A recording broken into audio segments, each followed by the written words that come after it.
Hi everyone, it's Jody, and welcome to my channel, The Planner Pages Edit. Today I'm going to do a product review of Anecdote's 52-week workflow planner.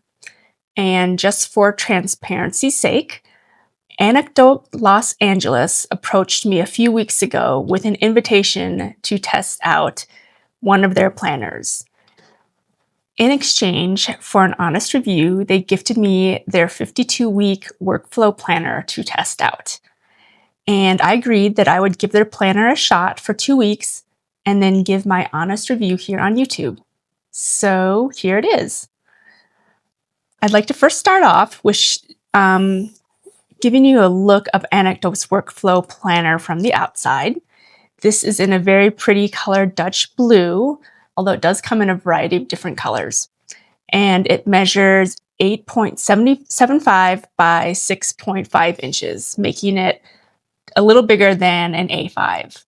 And inside, it contains 52 weeks of planning pages on 100 GSM cream paper. And in total, this has about 266 pages. So it covers an entire year and then some. So considering this planner contains 1 full year worth of calendars and spreads and comes with this buttery soft vegan leather hardcover, I did want to know how much it weighed. I was very curious. So just by lifting it, it seems pretty comparable to other planners this size. But I also wanted to get an exact measurement or exact weight. So I put it on my handy package scale and it came out to 1.6 pounds.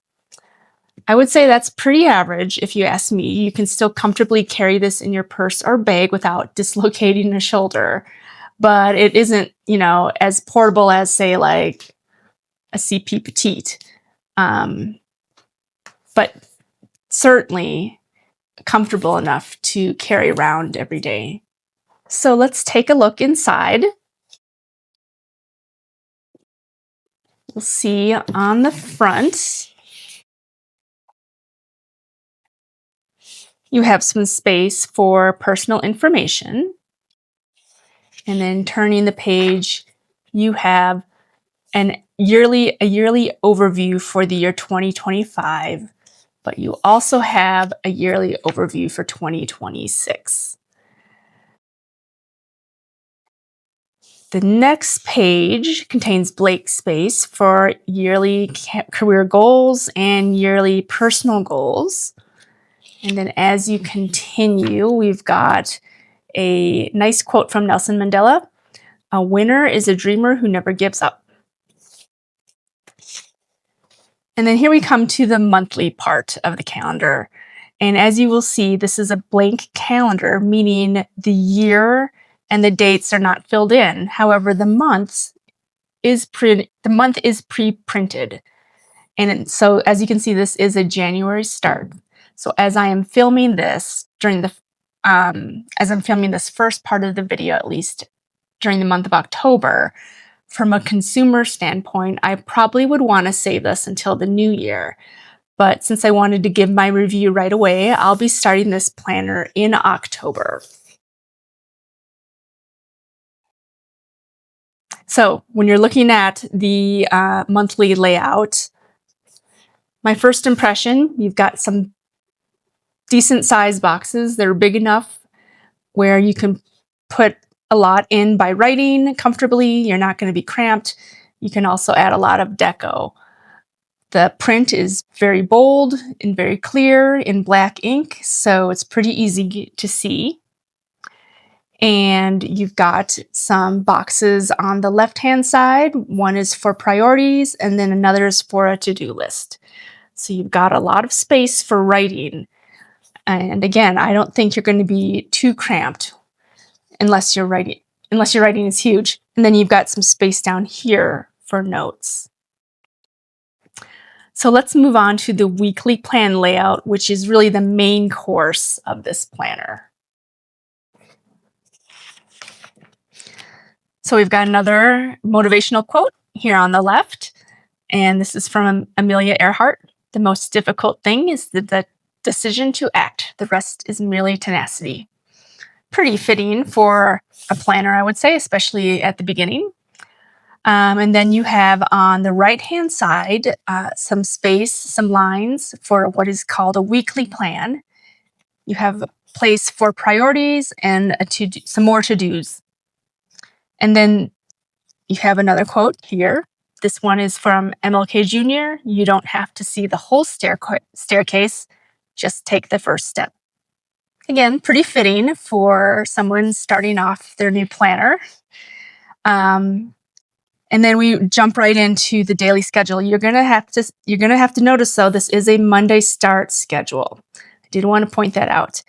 But you have space to fill in the date, and then you have a whole day starting at 7 a.m. and ending at 8 p.m. where you can fill in your schedule. Then you've got a place for priorities and some more space for a to-do list.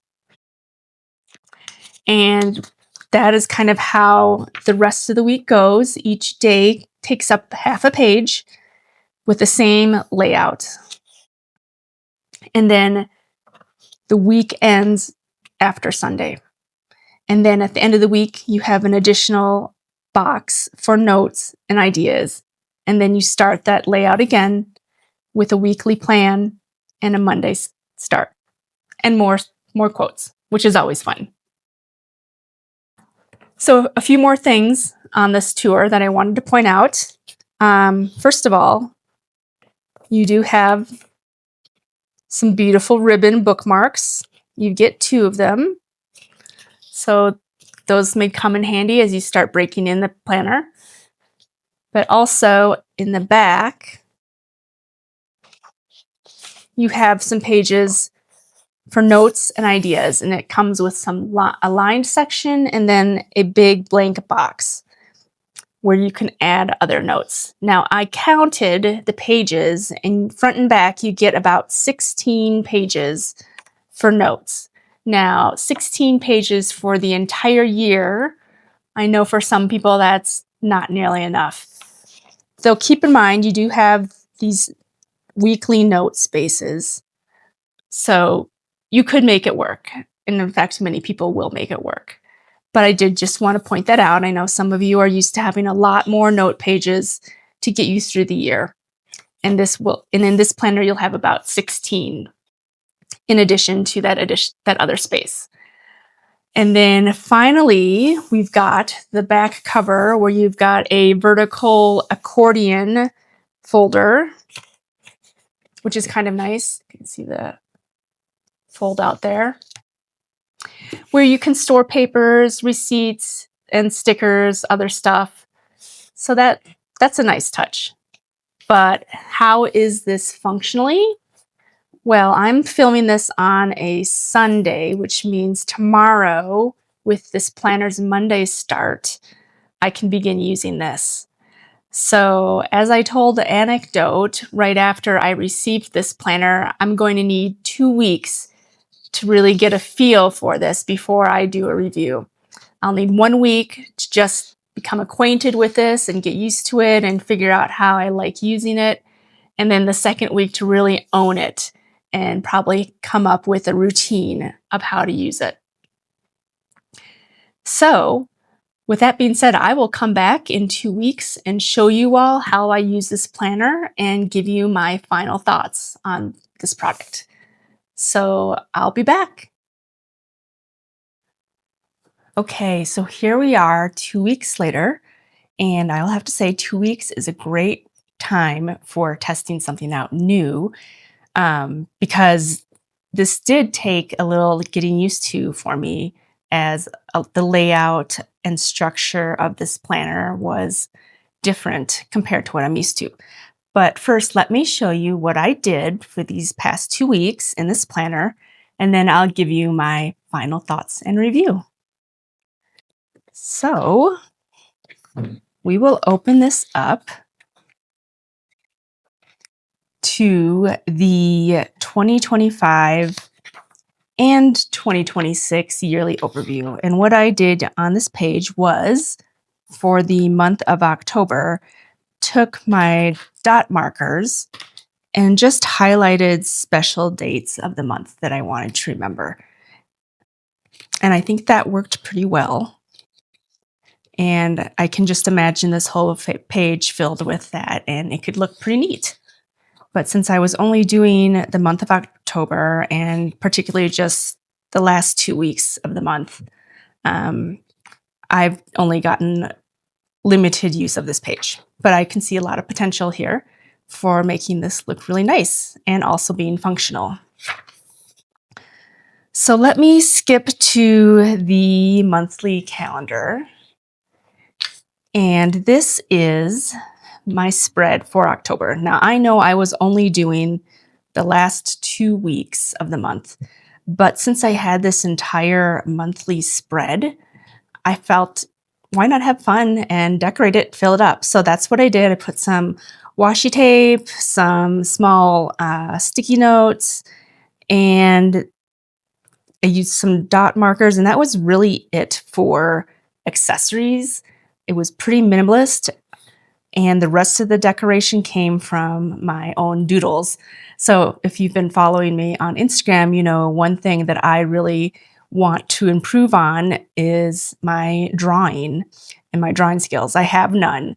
So I've been doing these daily doodle challenges, and I have felt that doing this every day has improved my still pathetic drawing skills. But I thought, considering I am not a drawer, this spread turned out pretty cute. And there was plenty of space for me to add pictures and text. And looking at this, I'm pretty pleased at how it looks, especially knowing how poorly I draw. So that was a fun surprise, and it was also something totally new. I've never done this in my other planners. So I had a great time putting this spread together, and I like how it turned out. But let's get to the actual planning section of this planner. So these are undated, which was great. That meant that I can jump right in to any part of the year without having to start on a specific date or a specific space in this planner.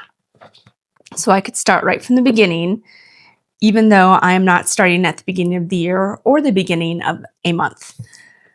So what we have here is, of course, we have a neat little quote on this page, and then our weekly and daily layout schedule. So it took me a while to figure out how I want to use this weekly plan. I like to do my priorities and my to-dos as like a bullet list, and it was a little awkward trying to figure out how to make that work when all I had was lines that were meant for writing in paragraph style. I did use a dot marker to make my little bullet points, and then I used my fountain pen to write in some of my priorities and to-dos. So what I noticed was, unlike the calendar page where let me find this, where I did use my dot marker, there wasn't a lot of bleed through on these pages. And I think they might, I don't know if they're a little thicker or if I just got lucky, because these dots here, I don't know if you can see it, but they bled, there was some bleed through. And same with the fountain pen. There was some bleed through on that too. Now, I wouldn't say either of them were terrible, but it was just enough to make me not want to use my fountain pen or dot marker on a daily basis, which was a little disappointing because I did really want to use this. As you know, this is my latest toy, but I felt that the paper just wasn't sufficient for the ink. Now, we can test it. This is a medium-sized nib, so the ink flow is a little heavier. We can test it with a extra fine nib, and maybe it's not so bad. So we'll do that in a bit. But yeah, it took me some experimentation on how I want to do this section. But I think, as you'll see when I flip through, I figured something out that I liked. But then you have another quote here in the middle, and then you've got your Monday schedule. So this is a Monday start planner. I'm using this as my personal planner. So everything on here is non-work related, more or less, except, of course, for the time blocked portion of my day where I'm working. So I consider this first page kind of a test on how did I want to set it up? What kind of aesthetic did I like for this planner, and how best to use this spread? I started to get the hang of this as the week went on. And I found that there was plenty of space to write my schedule, to time block certain hours of the day, and then add my priorities and notes and to-dos. And being a list person, I much prefer this layout for my priorities and notes than this layout. For me, it just was more functional. But as you can see, I started to get used to the layout and had some fun with the deco. And again, I like how it turned out, just glancing at the pages. And then on the final page of the week ends on a Sunday. They had this section for notes and ideas, and all I did was kind of put a space for some of the deliveries that I'm waiting for. And this was just where I kind of tracked when those orders arrived or if they arrived. And then we moved on to the next week. And moving on to the next week, I had a better idea of what to do with this space compared to the first time using this. So I put a little more, I put a transparent corner sticky note, added another quote. You can never have too many quotes, even though they have, pre-printed quotes in here. And then really used this line space for priorities and to-dos as a more structured bullet list. I did use my dot markers again. I used a different color. I don't know if you can see it. There was still some bleed through. It wasn't a deal breaker, but it was enough for me to decide that I will only use my dot markers on not a daily basis, just it'll be occasional use. But second week going into this planner, I felt much more comfortable with this layout. I continued, doing what I have been doing with the schedule and the priorities and to-do lists, and continue to decorate and experiment with aesthetics. And that continued throughout the whole week. And then, similar to what I did the last week, I set this section for just tracking all my orders, because I order a lot, I guess, online. And that really concludes 2 weeks of use in this planner. Now, we have some notes here in the back. I didn't really fill it out too much, but I figured I want to test something out with these pens. So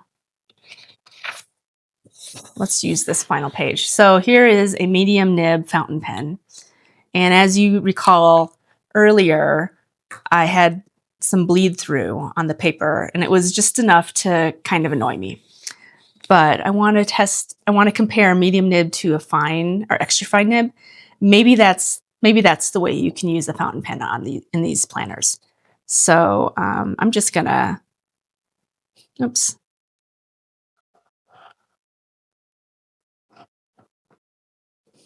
just test this out.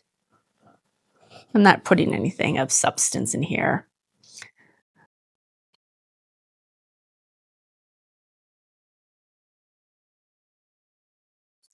Okay, so this is my medium-sized nib. Let's see, how bad is it? Okay, it's actually not too bad in these back pages. I wonder if these pages are different from the planner pages. Whoops. Because that's actually not too bad. Let me find a blank space. I'll add another note here. Just a random note.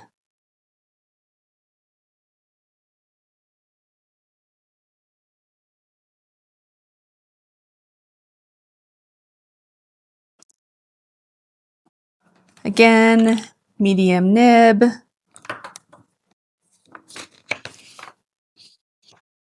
Okay. It's kind of covered by the stickers. So that might be one way to get around it. But there's some bleed through, and it is, for me, just enough to be a distraction for the rest of the section. But let's see, what does it look like in an extra fine?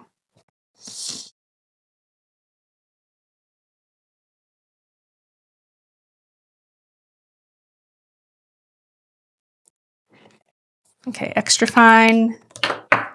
No, I don't think there's any sticker.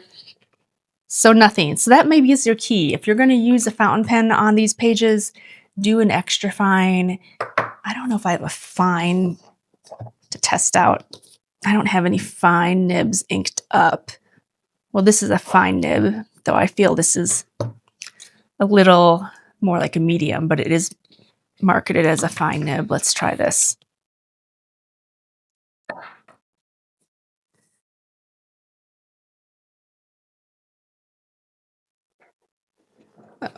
I think I need to ink this up. Looks a little empty.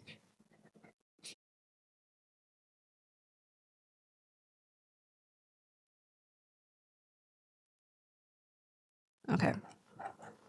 Sorry about that. Was not really prepared to be using this. That is a fine nib.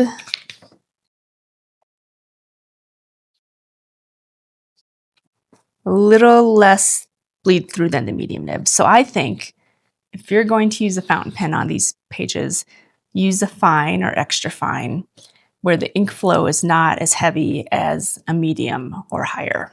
And then you should be okay. I am glad we figured that out. So what are my final thoughts after 2 weeks in this planner? Well, I think my favorite part was being able to, having enough space to do some drawings and some words on the monthly spread, because this is a new approach for me and I really liked how it turned out. And I would love to continue this in my normal planning routine. As for the weekly layout, not a huge fan of this page, but I did make it work. So I guess it took some getting used to and some accommodations, or experimentations, excuse me. But yeah, the layout was really easy to use. So if you are a planner who needs a lot of structure, this is a great layout for you. If you are someone who is new to paper or analog planning, this could be a great introductory planner for you. You don't have to worry about choosing the right insert for your needs. You don't have to stress over dashboards and accessories. This is a very basic layout that offers a lot of flexibility for your own creative flair with stickers and washi, etc. So I think I would recommend this for any planner who would describe themselves as someone who needs a lot of structure, who doesn't want to be overwhelmed with choices, or who just needs a slow introduction to planning. Now, if you are someone who needs a highly customized planner or who enjoys the flexibility and choice that comes with a disc or a rings planner versus these bound planners, then this might not be the planner for you, although I bet a lot of you could find some use for it. Trust me, I did. But, that is my recommendation. If you want to start off on a really basic planner, this Anecdote workflow planner would be perfect as a starter. And then if you are a little more comfortable with planning and you have your own system and you need it to be very customized, do a disc or ring system, and then purchase your inserts and dashboards from companies who offer that choice and flexibility for really making the planner more customized and working for you. And then just a word of caution with fountain pens: avoid medium nibs or broader, and just stick to fine or extra fine, and you should be just fine. I want to thank Anecdote Goods Los Angeles for reaching out to me and asking me to do a review. I had a great time experimenting with this new layout and figuring out a system that worked for me. I think this is a planner that can work for a lot of people out there. And my advice to you is give yourself grace. And this is a planner that will let you do that. There's a lot of space, there's a lot of structure, and at the same time, it doesn't compromise on what you're able to do creatively on your own. And so that's my final review. Thanks for joining me. This is my first product review here on the channel. I loved it. It was a great challenge, and I look forward to doing more. Until next time, everyone, I'll see you later.